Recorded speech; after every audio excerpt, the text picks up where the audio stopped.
atkal mēs esam satikušies jaunajā gadā.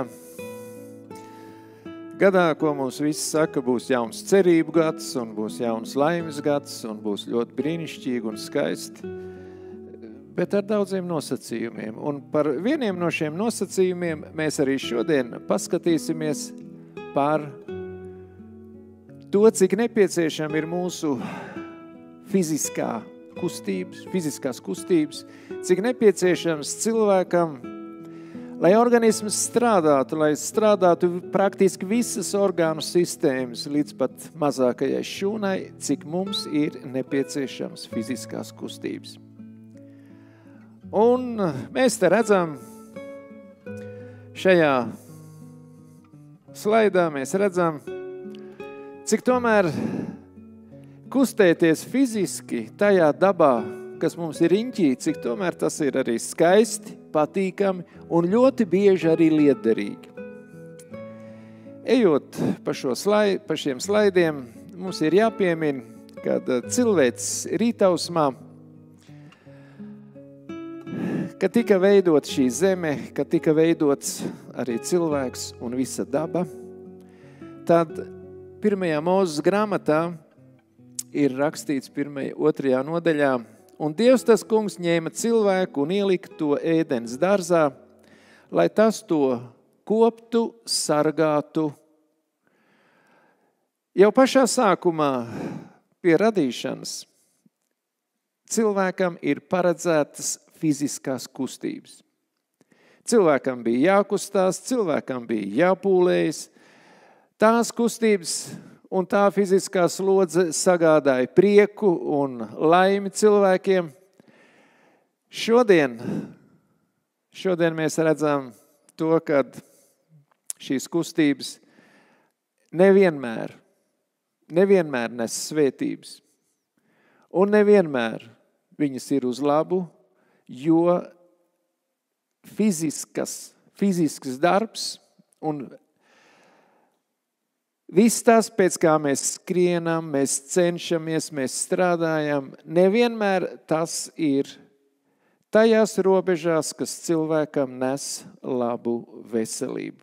Bet sākumā tas tiešām bija kā prieks, kā atpūta un kā veselības un laimes nodrošinājums. Iepriekšējās reizēs mēs apskatījām galvenās tēmas, par ko mēs runājām. Tātad bija par hronisko iekaisumu attīstību, dažādām pakāpēm.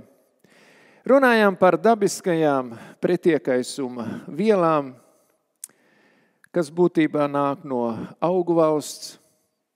Mēs runājām par brīvajiem radikāliem, runājām par liekajiem taukaudiem, runājām par fitouzturvielu deficītu. Tātad, kas ir šīs fitouzturvielas? Tās ir vielas, kuras mēs saņemam ar uzturu. Tie ir visi mikroelementi, makroelementi, organiskās skābes, antioksidanti, arī olbaltumvielas, taukvielas, cukuri. Mēs arī noskaidrojām, ka šī laikā ir liels šo vielu disbalans. Citas vielas ir ļoti daudz un citas vielas ir ļoti maz. Mēs pieminējām šo pārtikas endotoksēmisko sindromu. Pieminējām, ka mūsdienu uzturs ir ļoti nabadzīgs un pieminējām arī to, ka šodien attīstās pamatā nevis infekcijas slimības, bet attīstās nelipīgās slimības. Un praktiski vienīgais veselīga uztura risinājums ir dabiski audzēti pārtikas produkti, dabiskā vidē, un tie pamatā ir augu izcelsmes produkti. Galvenie ir augu izcelsmes produkti. Ejot tālāk, mēs nedaudz paskatīsimies par to saucamajām barības ķēdēm. Ja mēs skatāmies šajā slaidā, tad cilvēks var patiešo paņemt šos augu uzturlīdzekļus, un viņš ir primārais izlietotājs. Cilvēki var arī šos uzturlīdzekļus saņemt no dzīvnieku valsts. Tad jau viņš ir šis sekundārais barības vielu patērētājs. Un var arī būt tā, kad augu uzturu apēd vieni dzīvnieki, šos dzīvniekus apēd nākošie, un tad jau cilvēks ir jau 3., 4. un 5. pakāpes patērētājs. Kāpēc ir tik bīstami patērēt 3., 4. un 5. pakāpē? Un te ir viens tāds mēģinājums. To mēs varam atrast ļoti daudzos zinātniskajos darbos, kad, ja es esmu primārais patērētājs, mūsu augsnē, ūdenī, augos nonāk ļoti daudz dažādas toksiskas vielas, kā smagie metāli, kā augu aizsardzības līdzekļi. Viņi nonāk augsnē, viņi nonāk augos, un tālāk mēs uzņemam viņus. Ja mēs lietojam augu uzturu, piemēram, dzīvsudraba koncentrāciju, ja mēs lietojam augu uzturu, tad tā ir, piemēram, viena vienība. Ja mēs lietojam, ja augu uzturu patērē kādi dzīvnieki, tad viņi šos smagos metālus, tad, ja mēs esam 2. pakāpes patērētāji, tad šie smagie metāli, ieskaitot arī dzīvsudrabu un šīs citas ķīmiskās vielas, jau viņu koncentrācija šajā uzturvielā ir jau apmēram 10 reizes lielāka. Ja es esmu 3. pakāpes patērētājs, tad šī koncentrācija pieaug jau 100 reizes. Un tā pa šīm pakāpēm uz priekšu mēs saņemam no dzīvnieku valsts, salīdzinot ar augu valsts produktiem, mēs saņemam 10, 100 vai 1000 reizes vairāk toksiskos savienojumus, šīs ķīmiskās vielas, kas ir mūsu apkārtējā vidē, augsnē, ūdenī, gaisā, nekā tad, ja mēs lietotu tikai augu uzturu. Kāda saistība ir ar fiziskām kustībām? Par to mēs drusciņi parunāsim vēlāk. Bet nākošajā attēlā mēs redzam, cik liela nozīme ir augsnei. Augsne ir ļoti daudzu mikrobu, baktēriju, mazo dzīvnieku, kukaiņu, dažādu tārpu, sēnīšu eksistences vieta. Un augsnē šis mikrobioms, šis augsnes, šo mikroorganismu un makroorganismu kopums augsnē veids ļoti svarīgu darbu, lai pastāvētu dzīvnieku valsts, lai pastāvētu augi un lai pastāvētu arī mūsu. Un par šo nozīmi parunāsim tā. Vienā teikarotē veselīgas augsnes ir miljardiem sīkbūtnes. Baktērijas, sēnes un sēņu izaugumi, kas ir hifas, vienšūņi, nematodes, tie ir apaļie tārpiņi, dažādu sugu veidi, arī aeģes. Un šie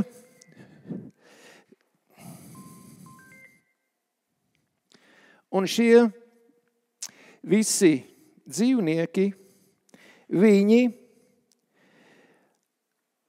sadala organiskās vielas augiem uzņemamā veidā.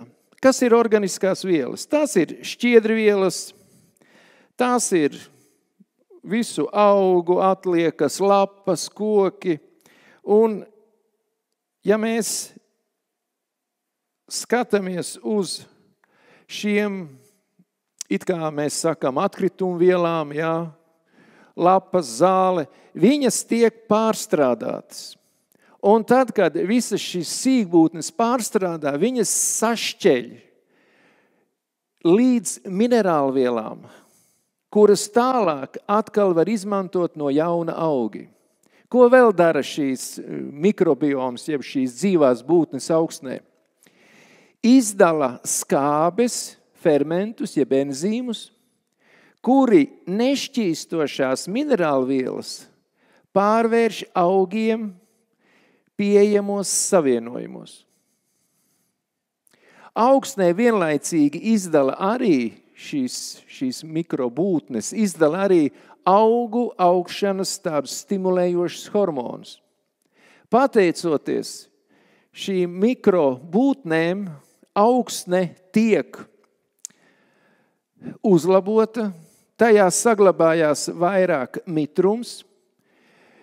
Ir iespējams, pateicoties šīm sīkbūtnēm, augsnē nonākt skābeklim, kas arī tur ir nepieciešams. Augsne nav birstoša kā smiltis, bet viņa ir tāda lipīga. Un viņa, pateicoties šim lipīgumam, viņa kontaktējās samērā cieši ar augu saknītēm, un augu saknītes var normālā veidā tādā daudz vieglāk uzsūkt ūdeni, mikroelementus. Mikrobioms, šī augsnes mikroskopiskie un arī lielākie, kas ir, piemēram, tārpiņi, aļģes un vienšūņi, viņi arī profilaktē augsnes slimības, pasargā, izdala vielas, kas pasargā augus no parazītiem, un vēl kas ir ļoti svarīga lieta, noārda augsnē nokļuvušos toksiskos ķīmiskos savienojumus. Jo vairāk augsnē ir trūdvielas, jo sīkbūtnēm ir labāka dzīve, jo viņas ir vairāk, jo ķīmiskāk ir ķīmiski tīrāka augsne un bagātāka ar mikro-makro elementiem. Un jo tīrāka augsne, jo viņi ir bagātāka, jo augi, kas tur dzīvo, viņi ir pilnvērtīgi. Salīdzinot ar tiem augiem, kuri šodien tiek audzēti ekstensīvās lauksaimniecības ietvaros. Un tas mums ir jāsaprot. Ja mēs gribam uzņemt visas nepieciešamās barības vielas, kas mums vajadzīgs mūsu organismam, tie ir pamatā, tā ir visa Mendeļejeva tabula, mikroelementi, makroelementi, tad mums ir vajadzīga dzīva augsne, kurā dzīvo šīs mikroskopiskās būtnes un arī dažādi kukaiņi, dažādi tārpi, jeb kā mēs lasījām, nematodes. Jo arī mēs uzņemot šādus uztur līdzekļus esam, protams, veselāki. Bet ir vēl viens jautājums. Viens jautājums ir arī tas, ka šīs visas uzņemtās vielas, viņām visām ir jānonāk arī mūsu organismā. Bībelē ir pieminēts, kad kungs dēstīja dārzu Ēdenē tālu austrumos. Arī mums ir vajadzīgi katram savs dārziņš, katram savu vieta, kur mēs varētu šādu tīru, pilnvērtīgu uzturu arī audzināt. Un te ir kāds slaids, uz kuru tiekam aicināti arī mēs. Kāda nozīme ir fiziskām kustībām un augsnē? Es jau pieminēju, ka, lai visas šīs barības vielas no mūsu gremošanas trakta nonāktu līdz katrai šūnai, ir nepieciešama asinsrite. Un asinsritei jābūt ir pietiekoši straujai, pietiekoši intensīvai. Un fiziskās kustības ir tās, kuras nodrošina mūsu uzņemtajām barības vielām nodrošina nokļūšanu līdz pat šūnas līmenim. Un nokļūstot šūnā, mūsu organisms saņem šīs nepieciešamās vielas, un viņš var darboties tā, kā viņam vajadzētu būt. Mazkustība ir tikpat bīstama kā smēķēšana vai augsts holesterīna līmenis asinīs. Mazkustība mums nodrošina pie pilnvērtīga uztura, pie it kā normāla dzīvesveida, nodrošina mums slimīgu stāvokli. Kādas sekas ir mazkustībai? Ja mēs tā paskatāmies, un šeit ir pieminēti vairāki momenti, tā ir sirds asinsvadu saslimšanas un saucamā asinsstāze mūsu ķermenī. Kas ir asinsstāze? Ja mums ir lēna asinsrite, tad dažos orgānos, audos šīs asins apmaiņa kļūst palēlināta vairākas reizes. Līdz ar to audiem, audu šūnām, orgāniem nepieplūst barības vielas, nepieciešamie mikro-makroelementi, nepieciešamie fermenti, hormoni, un tad šajos audos sāk veidoties sairstošs jeb deģeneratīvs process. Un gala rezultātā attīstās slimības.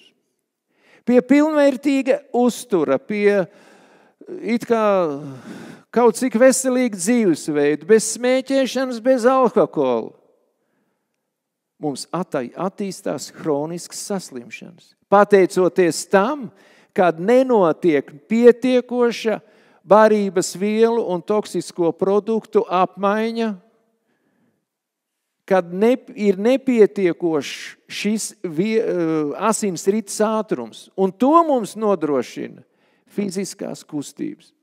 Fiziskajām kustībām nevajag būt pārmērīgām, bet ir viena lieta. Normālas fiziskās kustības ir tad, kad mums ir sajūta, ka mums nedaudz veidojās sviedri. Tās ir normālas fiziskas kustības. Ja mums viņi līst, tas ir par daudz, un ja mums viņi nav, tad tas ir par maz. Un tā mēs katrs to varam arī kontrolēt. Ja mūsu asinsrite ir lēna, tad praktiski organisms daļēji saindējās ar vielu maiņas gala produktiem. To sauc par autointoksikāciju. Ja ir autointoksikācija, ja mūsu asinsrite nespēja pienest pietiekoši daudz barības vielas un aiznest prom vielu maiņas šos gala produktus, jeb atkritumu vielas, tad ievērojami pieaug diabēta risks. Ir vēl viena sistēma mūsu organismā, kas ir skeleta sistēma. Tas ir mūsu skelets. Un šodien ir problēma ar to saucamo osteoporozi. Un tad ir tāds pētījums, kas tika izdarīts Amerikā un Āzijas valstīs. Amerikas sievietēm osteoporozes risks ir ļoti augsts. Ļoti augsts. Salīdzinot ar Āzijas valstīm, kur sievietēm ir liela fiziskā slodze, tur šis risks ir minimāls.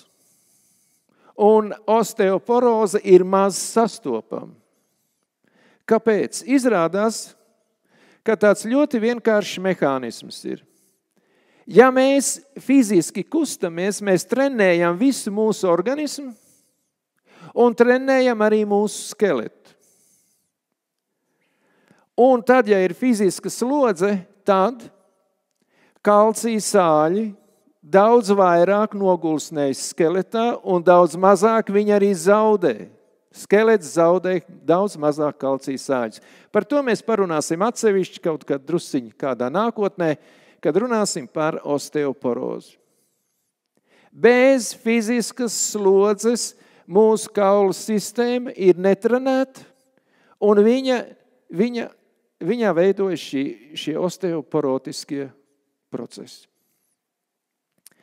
Vēl līdz ar to, ja mūsu fiziskās kustības ir minimāls un maz, tad sāk veidoties dažādas izmaiņas locītavās un starpskriemeļu un skriemeļu, gan starpskriemeļu diskos, gan arī locītavu kaulu galos esošajos skrimšļos.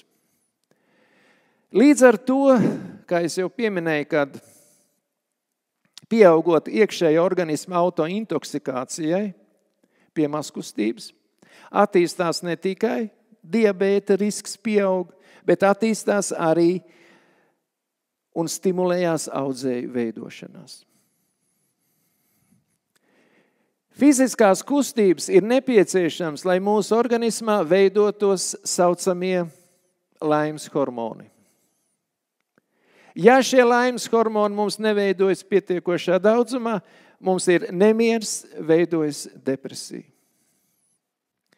Un, protams, vienlaicīgi, lai ar to cīnītos, cilvēks sāk lietot mākslīgos uzbudinošos līdzekļus. Sākumā tie ir, piemēram, kairinošās garšvielas, etiķis, piemēram, pipari. Pēc tam cilvēks sāk meklēt cigaretes, kafiju, varbūt pat noslēdz ar alkoholu. Un tad notiek gan fiziskā, gan morālā degradācija. Diemžēl tāds ir šis mehānisms, ja mēs slinkojam un fiziski nekustamies.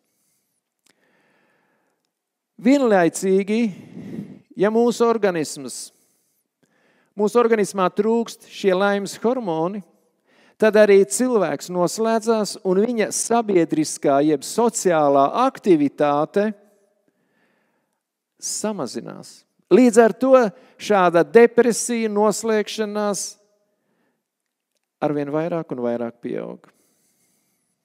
Skatīsimies tālāk. Laba asinsrite mums nodrošina arī normālu asinsspiedienu. Bez kustībām mūsu sirds neattīstās, mūsu sirds muskulis kļūst samērā vājš. Mūsu sirdsdarbības frekvence pie slodzes ir daudz augstāka nekā tai vajadzētu būt. Un arī šis asinsspiediens, pateicoties mazkustībai, pieaug. Jo mēs neesam fiziski trenējoties, fiziski strādājot, fiziski slodzes laikā, mēs neesam trenējuši sirdi un neesam trenējuši arī asinsvadus. Fiziski kustoties tiek trenēta arī, kā es teicu, tiek trenēts viss organisms un arī trenēt tiek sirds un arī, kā tad mēs tos asinsvadus varam trenēt? Asinsvadu sieniņā ir muskuļslānis. Pie slodzes, asinsspiediens slodzes laikā tomēr pieaug, sirdsdarbības frekvence arī pieaug, un asinsvads tiek izplēsts vairāk, viņš arī sašaurinās, un tādējādi šīs gludās muskuļu šūnas asinsvadu sieniņā kļūst izturīgāks, un šis slānītis ir arī veidojis biezāks. Un pie īpaši lielām slodzēm mūsu asinsvadi ir izturīgāki.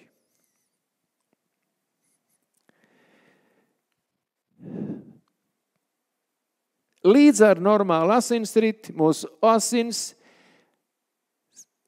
sistēmā arī aktivizējās aknu darbība un vienlaicīgi arī samazinās holesterīna līmenis. Arī vienlaicīgi. Vēl ko mēs varam paskatīties. Trenēta sirds, trenēta asinsvadi, trenēts organisms un mūsu pulss, jeb sirdsdarbības frekvence kļūst mazāk. Un paskatīsimies, kāda tam ir nozīme. Piemēram, ja ir 80 sitieni minūtē cilvēkam, tad tas ir, kā mēs redzam uz šī slaida, tad tas ir 42 miljoni un 48 tūkstoši sitieni gadā, vidēji.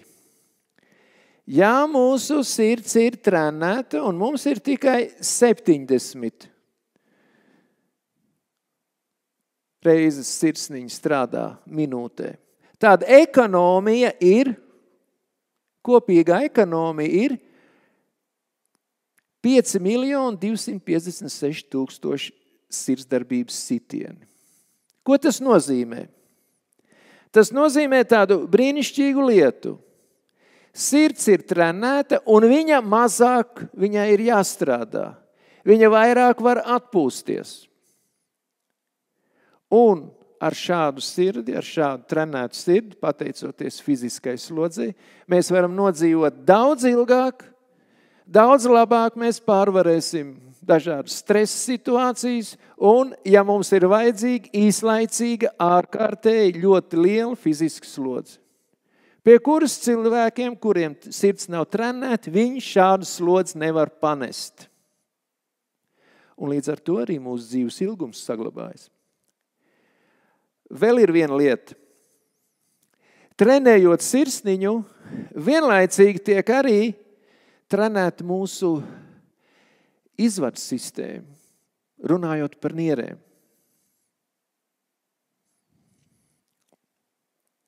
Ejot tālāk, mums, pateicoties fiziskām kustībām, kad strādā muskuļi, strādā arī saucamā otrā sirds, kas ir tā saucamā limfātiskā sistēma. Un vienlaicīgi, ja mēs runājam par to, ka mūsu, piemēram, ekstremitāšu vēnās ir vārstulis. Un šīs vārstulis asinis laiž tikai virzienā uz sirdi, tātad no kāju pēdām uz augšu. Tad, kad mēs fiziski strādājam, tad 30–40% no kopīgās slodzes, lai pārvietotu asinis pa mūsu organismu, uzņemās muskuļi. Un sirds atkal atpūšās. Un ja mums šādas fiziskās kustības nav, tad tur veidojās vienkārši tāda lieta, kā vēnu vārstuļu bojājumu. Jo visu laiku it kā ir tāds spiediens, un viņš aug un aug. Un tad, kad mēs kustamies, tad, kad šīs muskuļi saspiež šīs vēnas, un pēc tam viņi atkal atlaiž, tad šī asins plūsma tiek virzīta uz sirdi, un šīs vārstules tātad iztur slodzi, un tad viņām atkal ir atpūta. Iztur slodzi, un atkal ir atpūta. Ja fiziski kustamies. Ja fiziski nekustamies, tad slodze ir visu laiku uz vārstulēm.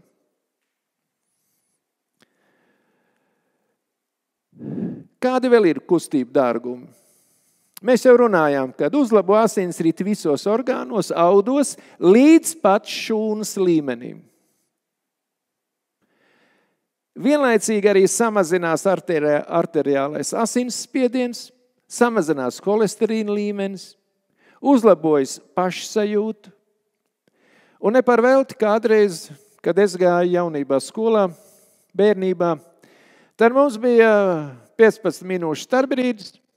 Visus palūdz atstāt klasi tūlīt izveidināja, un tad bija jāiet uz lielo zāli, un tad bija jāsteigā riņķī.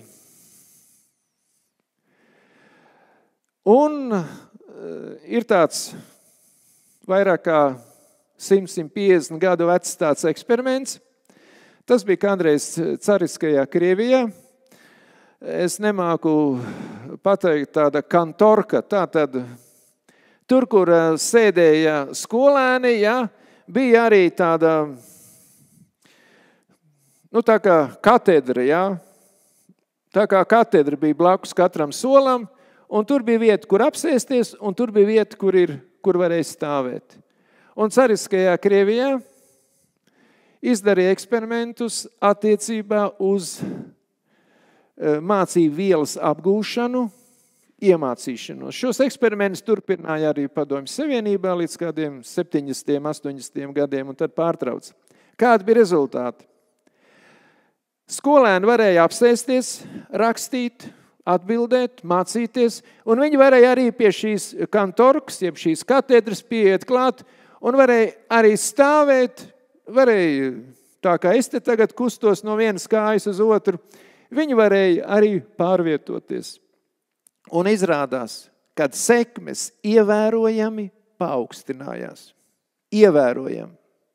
Un tāpēc skolās ir obligāti vajadzīgi, es domāju, fiziskās nodarbības katru dienu. Un arī šie starpbrīži starp mācību stundām ir ar ne jau lielu, bet normālu fizisko aktivitāti. Tas ir vajadzīgs.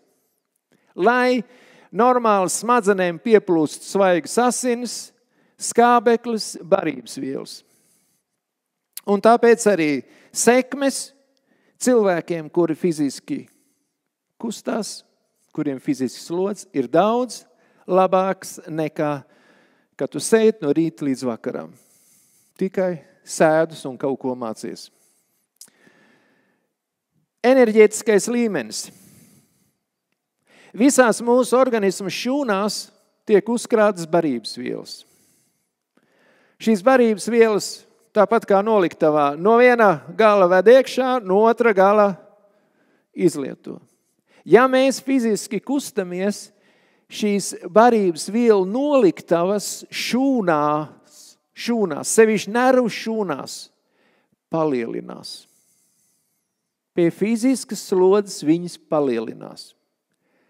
Un jo lielākas rezerves ir mūsu nervu šūnās, gan smadzeņu, gan arī nervu vadu šūnās, jo ir lielāka mūsu izturība. Jo muskuļi nenogurst, kad mums iestājas nogurums. Nogurst nervu sistēma.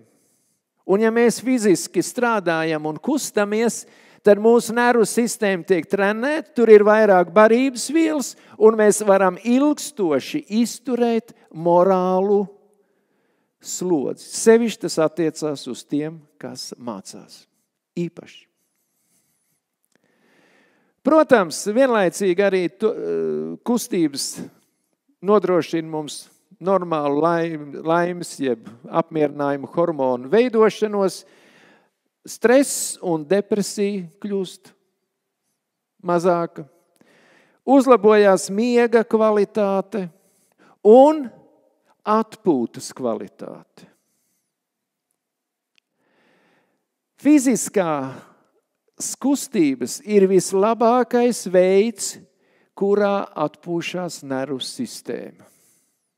Vislabākais veids. To mums vajadzētu atcerēties. Un pie stresa, pie pārbaudījumiem, pie grūtībām, ko mēs dzīvē ļoti bieži savā dzīvē piedzīvojam, fiziskās kustības ir tās, kuras mūs pasargā no stresa.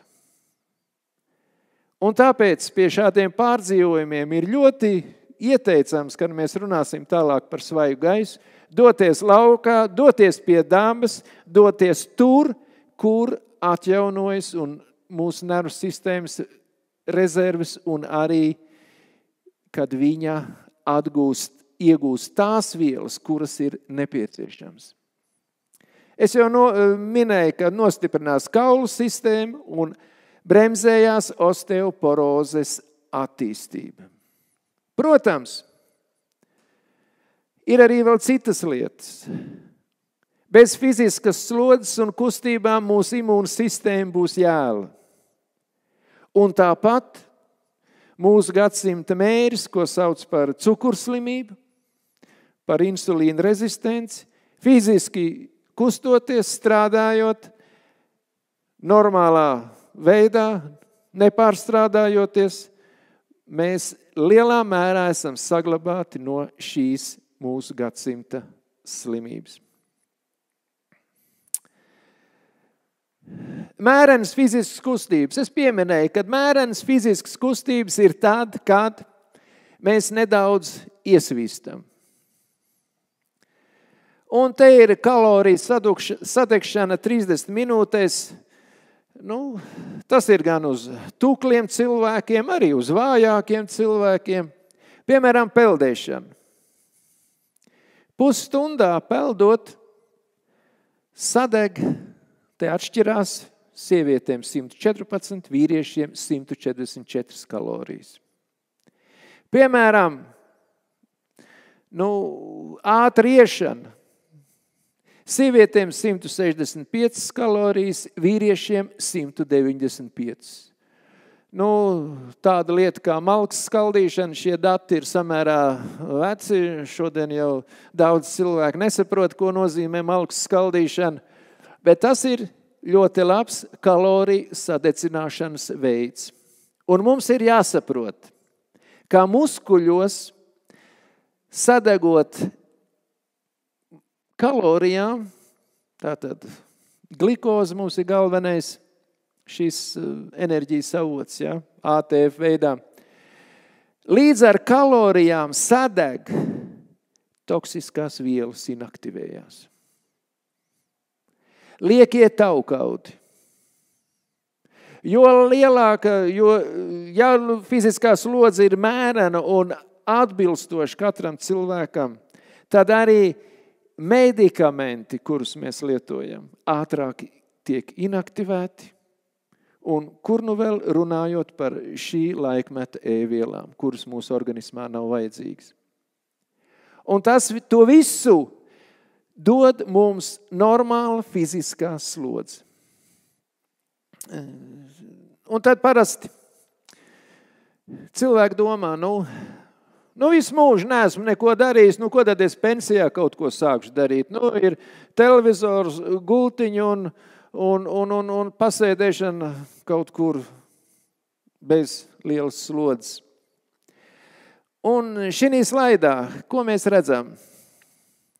Mirstība uz 10 000 cilvēkiem. Ja mēs esam formā, neatkarīgi no vecuma, tas ir apmēram 40. Nav formā, tur, kur tas unkulis guļ un neko nedara, 122. Un tikko mēs sākam nodarboties ar fizisku slodzi, tad ir 68. Un tas mums ir jāsaprot, kad fiziskā slodze, ja organisms vēl ir spējīgs kustēties, tā ir ievērojami uzlabo mūsu veselību jebkurā vecumā. Praktiski jebkurā vecumā. Fiziskie vingrinājumi 2 reizes samazina mirstību jebkurā situācijā. Vēl ir kāda lieta, ja mēs runājam par fizisku slodzi. Šajos laikos tie ir tādi samērā varbūt reti kadri. Fiziskai slodzei ir jādod arī apmierinājums. Fiziskai slodzei ir jādod gandarījums. Un ļoti laba fiziskā slodze ir tad, piemēram, ja mēs strādājam dārzā. Mēs strādājam dārzā, mēs sējam, mēs ravējam, mēs rudenī novācam ražu, un mums ir visu gadu ko ēst. Un tas dod morālu apmierinājumu. Cilvēks ir apmierināts.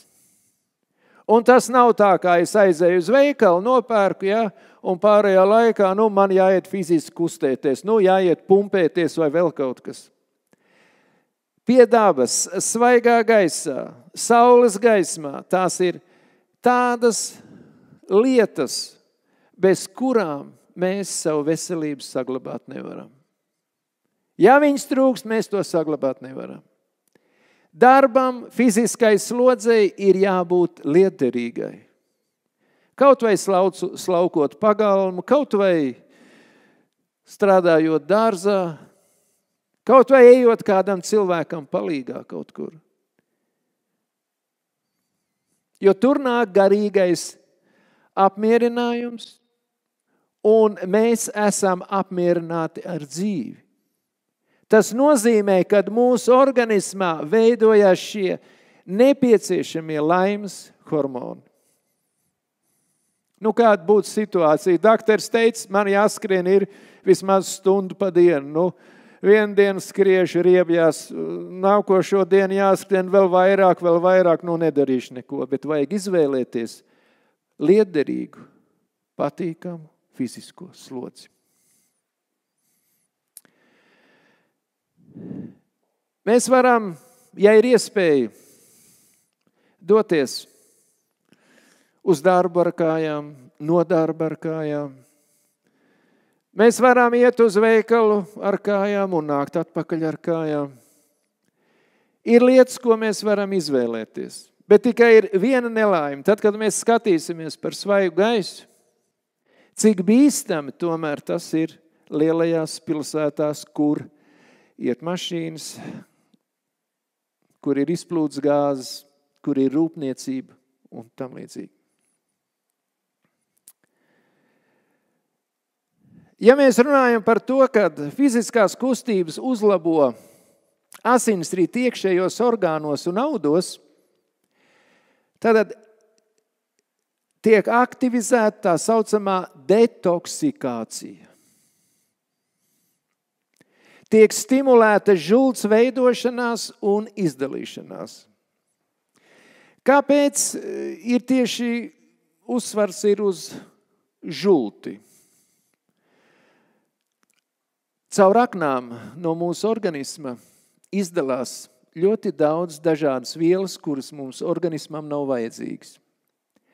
Un ja mums trūkst kustības, tad arī žultspūšļa kontrakcijas ir jēlas, ir lēnas. Un gala rezultātā pieaug žults koncentrācija, žultspūslī un tiek stimulēta žultsakmeņu veidošanās. Fiziskās kustības sekmē gremošanas, sulu veidošanos un izdalīšanos. Un tāpēc, ja mēs pieceļamies no rakstām galda, kur esam nosēdējuši 4 stundas un tūlīt kaut kur ejam ēst, tās gremošanas sulas būs maz. Tikko mēs kaut vai 10 minūtes fiziski pakustamies, soļojam vai nedaudz paskrienām pirms ēšanas, viegla fiziska slodze stimulē gremošanas sulu veidošanos, izdalīšanos, kā rezultātā mūsu uzņemtās barības vielas tiek sadalītas pareizi un līdz galam, un mūsu barības vielu ekonomija ir ievērojama. Pastiprinās gremošanas trakta peristaltika. Mūsu barības vielām, ja tur ir pietiekoši daudz šķiedrvielas, kuras kairina zarnu trakta iekšējo sieniņu, izsauc šo zarnu peristaltiku jeb kustību, tad šīs sagremotās barības vielas tiek samērā ātri tiek dzītas uz priekšu un normāli tiek izvadītas no organisma. Sakarā ar to, ka šķiedrvielas ir samērā maz, tad, ja mums nav fiziskās kustības, tad šīs sagremotās barības masas ilgstoši paliek zarnu traktā, sevišķi, ja mēs runājam par taisno zarnu. Tā ir tā saucamais kontaminācijas laiks. Jo ilgāk zarnu trakta beigu daļā šīs fekālās masas uzturās, jo vairāk tur veidojās saucamās līķindes, kuras visas ir kancerogēnas, un citi toksiskie produkti, kuri atkal uzsūdas organismā un atkal nierēm un aknām viņi ir jāizved ārā. Un jo mums ir vairāk kustības, jo mums ir aktīvāka arī asinsrite, jo ir īsāks saucamais orgānu darba laiks, jo viņi strādā īsāku laiku, bet intensīvāk. Un jo īsāks orgānu darba laiks, jo garāks ir atpūtas laiks, sevišķi runājot par nierēm. Un fiziskas kustības ir viens no nosacījumiem, lai mūsu iekšējie orgāni strādātu visu mūsu mūža laiku. Organisma šūnas un asinsrite. Te mēs redzam uz šī slaida mēs redzam šūnas saucamo membrānu. Šajā šūnas membrānā, tātad šūnas membrāna ir pa vidu, augšā ir audu šķidrums, jeb ārpus šūnas šķidrums, un apakšā ir aiz membrānas ir šūnas citoplazma. Šis slaids rāda ko? Ka šīs šūnas apvalks, jeb membrāna, ir ļoti sarežģīta. Un visas vielas, kas ar asinīm tiek atnestas līdz audiem, līdz šūnām, visas šīs vajadzīgās vielas tiek ienestas iekšā šūnā caur tādām ļoti mazām atverītēm. Un katru vielu pavada līdz šūnas apvalkam īpašs olbaltums, kurš tālāk pievienojas pie šūnas apvalka un tad tiek ievadīts iekšā šūnā. Tāpat tiek arī no šūnas ārā izvadīti visi vielu maiņas atkrituma produkti. Un vēlreiz atkārtojos, jo mazāk kustības, jo neaktīvāka vielu maiņa.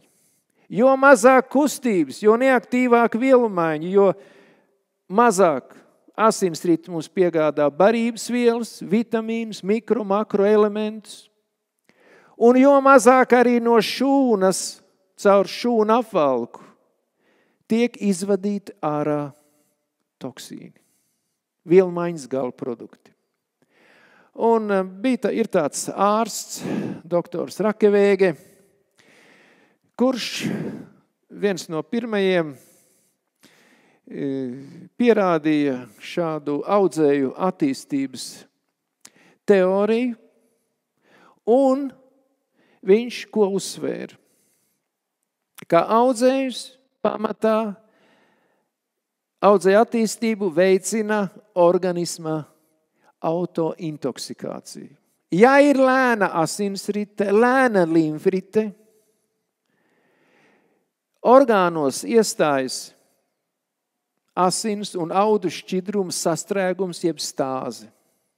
Tiek kavēta vielu maiņa starp šūnu, asinsvadiem, asins kapilāriem un limfvadu kapilāriem.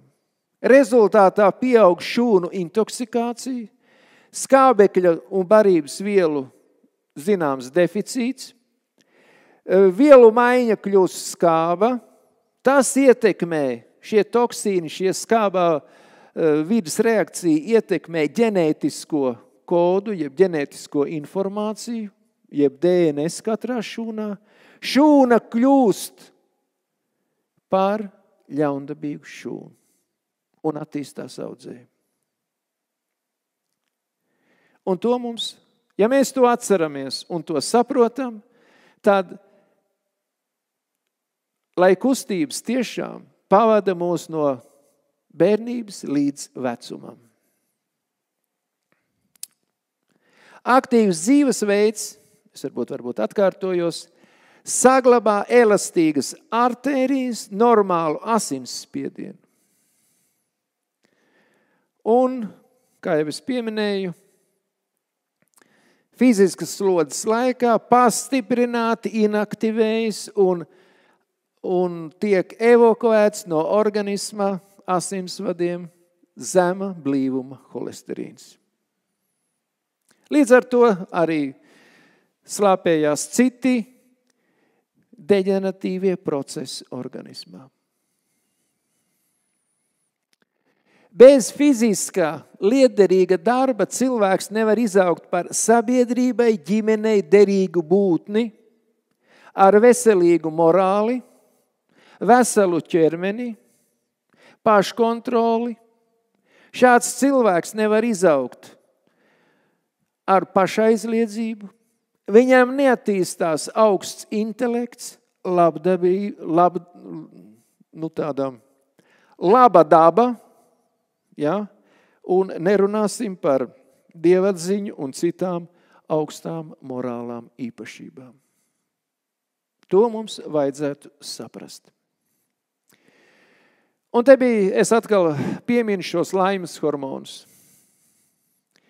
Šie ir laimes hormoni, kurus mūsu organisms ražo pats. Tikai ir vajadzīgas pāris lietas. Pietiekoši daudz atrasties svaigā gaisā, pietiekoši daudz atrasties saules gaismā un pietiekoši daudz kustēties. Un, protams, arī nelietot kaut kādus mākslīgos stimulātorus, nerunājot par alkoholu, cigaretēm vai citām narkotiskām vielām. Un pie šīm narkotiskām vielām mēs varam pieminēt arī visus kafijas izstrādājumus, kur ir kofeīns. Un, ja mēs lielā mērā gribam pārtikt no šokolādes, cukura, īpaši piparotiem ēdieniem un īpaši sālītiem ēdieniem. Tad mums organisms pats ražo šos laimes hormonus un sargā cilvēku no stresa reakcijām un sargā arī vienlaicīgi no šiem stresa hormoniem, kuri ir vieni no audzēju attīstības nepieciešamajām lietām. Jo augstāks stress, jo ilgstošāks, jo vairāk organismā ir lielāka iespēja attīstīties audzējiem. Mums ir jāsaprot viena lieta. Kopš cilvēks sāk staigāt nelabus ceļus, 1. Mūzes grāmatā 3. nodaļā ir rakstīts: tev smagi strādājot, būs maize ēst visas sava mūža dienas. Vai tā ir, kā saka, Dievs atriebās cilvēkam? Nebūtnē. Nebūtnē. Fiziskā slodze cilvēkam ir vajadzīga, lai viņš varētu būt vesels, laimīgs un ar veselīgu morāli.